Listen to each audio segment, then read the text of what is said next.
Olá, pessoal. Estamos prontos para começarmos a próxima fase do nosso desenvolvimento aqui do curso, que vai ser a parte de front-end. E eu só quero ter essa pausa aqui entre back-end e front-end para explicar a arquitetura do nosso software, por que nós estamos fazendo dessa forma, tá?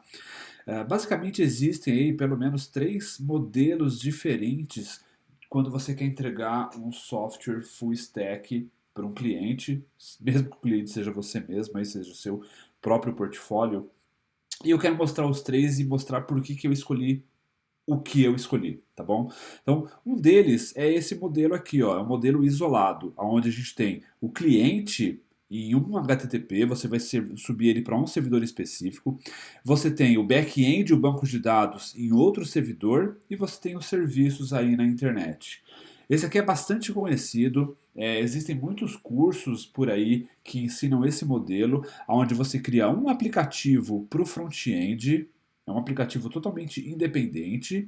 Você cria um outro aplicativo onde vai ter o servidor, o back-end que conecta no banco de dados, e aí o seu front-end vai fazer chamadas para o seu back-end com uma outra URL que ele vai estar rodando em outro ambiente, outro servidor.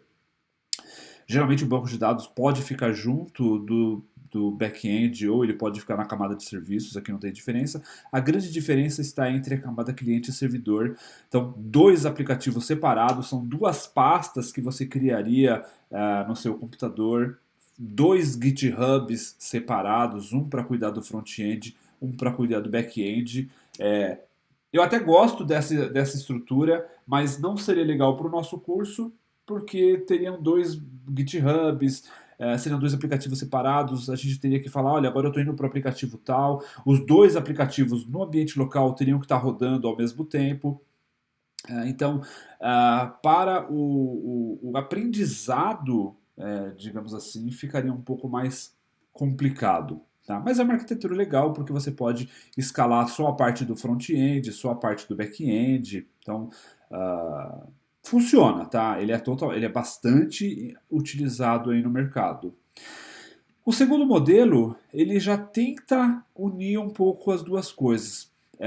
No mesmo projeto, a gente tem o cliente, tem o servidor, pode ter o banco de dados, pode ter serviços, ou também a camada de banco de dados pode ser um serviço, se você quiser usar, por exemplo, a gente está usando o MongoLab sem problema algum.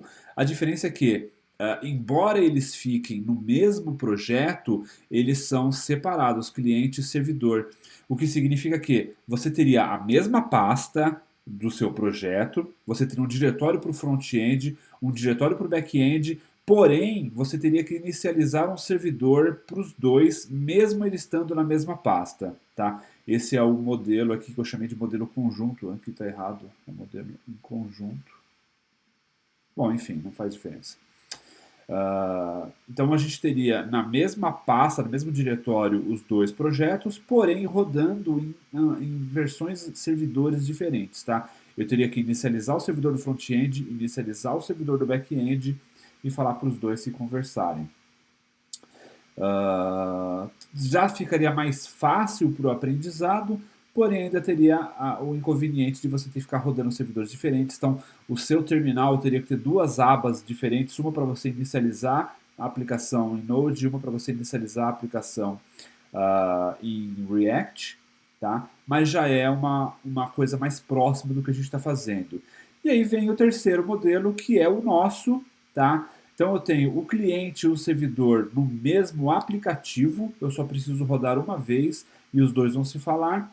Por quê? Eu crio uma pasta cliente para rodar o React, eu crio uma pasta servidor, a gente já tem essa pasta servidor aqui, ó, que eu chamei de back-end, tá? Então, a pasta back-end, deixa eu voltar para o nosso desenho. A pasta back-end ela vai cuidar da parte servidor.